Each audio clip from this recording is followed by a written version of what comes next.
美國5000架無人機計劃點解撻 Q？中國呢一招太關鍵。喺科技與軍事交織嘅領域，美國五角大樓嘅複製者計劃正遭遇滑鐵盧。呢項計劃妄圖喺2026年前部署5000架低成本自主無人機，以機海戰術喺印太地區威懾解放軍海空力量。如今卻陷入僵局。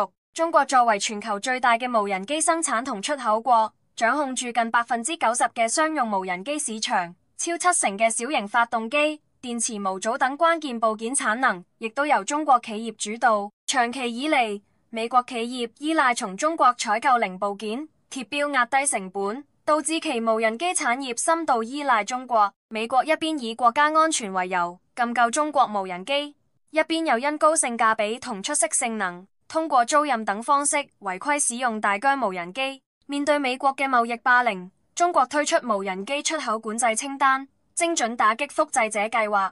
美媒透露，受此影響，該計劃原定2026年嘅目標已經落空，至少需延期1年。美國 Skydio 公司就係典型案例，其無視警告向台灣地區出口無人機，遭中方制裁後宣稱零部件非中國產，卻因日本供應商無法提供電池而全面停產。所謂日本製造電池，實則從中國進口貼牌。美國雖要試圖自建無人機產業鏈，拜登政府亦大力推動，但因為原材料、人工成本高，產品性能差，缺乏市場競爭力，喺冇大量訂單支撐下，努力最終付諸東流。中國憑借多年喺消費級市場嘅積累，構建起全球最龐大、先進嘅無人機完整產業鏈。呢個唔單止係技術產業嘅勝利，更係對美國單邊霸權主義嘅有力回擊，亦都讓世界睇到破壞產業鏈穩定，終將自食惡果。最後，大家如果鍾意嘅話，請點讚、留言、俾意見及訂閱我嘅頻道，多謝。